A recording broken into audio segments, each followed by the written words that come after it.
A reading from the Holy Gospel according to John, chapter 13, verses 21 to 33. The passage is taken from the Message version of the Bible. After he said these things, Jesus became visibly upset. And then he told them, "Why? One of you is going to betray me." The disciples looked around at one another, wondering who on earth he was talking about. One of the disciples, the one Jesus loved dearly, was reclining against him, his head on his shoulder. Peter motioned to him to ask who Jesus might be talking about. So, being the closest, he said, "Master, who?" Jesus said, "The one to whom I give this crust of bread after I have dipped in." Then he dipped the crust and gave it to Judas, son of Simon the Iscariot. As soon as the bread was in his hand, Satan entered him. "What you must do," said Jesus, do it, and get it over with." No one around the supper table knew why he said this to him. Some thought that since Judas was the treasurer, Jesus was telling him to buy what they needed for the feast, or that he should give something to the poor. Judas, with the piece of bread, left. It was night.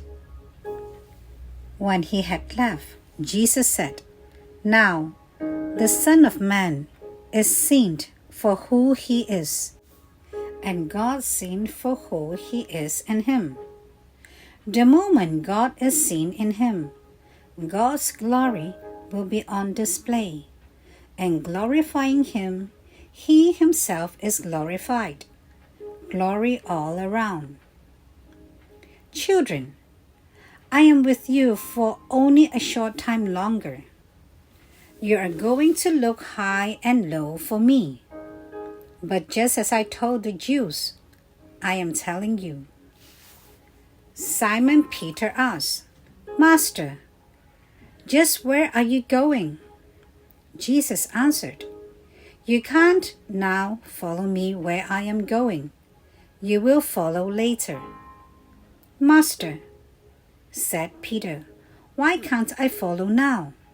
I will lay down my life for you." "Really? You will lay down your life for me?" "The truth is that before the rooster crows, you will deny me 3 times." The Gospel of the Lord. Let us now listen to a short reflection on the Holy Gospel according to St. John, chapter 13, verses 21 to 33 and 36 to 38. Betrayal and redemption. In today's Gospel, we witness a dual betrayal, one calculated, the other impulsive. Taking this narrative into account, Pope Francis offers some useful lessons for the way we live our lives.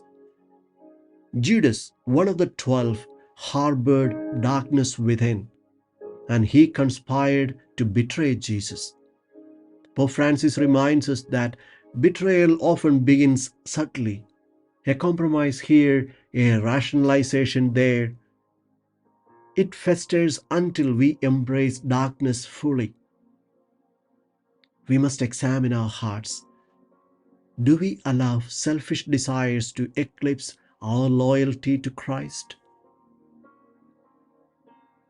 Peter, on the other hand, was impulsive and passionate, declaring his unwavering loyalty to Jesus. Yet, fear and weakness overcame him. He had vowed to follow the Lord even to death. But his faith wavered, and he denied his Lord 3 times. But that was not the end of the story for Peter. Pope Francis emphasizes mercy for the fallen. Peter's denial did not define him. Instead, the Lord's redemption awaited him. Like Peter, we stumble, our faith falters, and we deny Christ through our actions or even silence. But the divine grace beckons us back. We face moments of decision, moments when our loyalty to Christ is tested. Will we choose the path of Judas or Peter? The Pope calls us to be humble in acknowledging our weakness in the same way Peter did. Seek forgiveness and healing. The cock crowed for Peter, but it also heralded hope. His repentance led to restoration, and he became a rock for the church. Our betrayals need not define us. Jesus, in his boundless love, invites us to rise from our denials and serve his mission.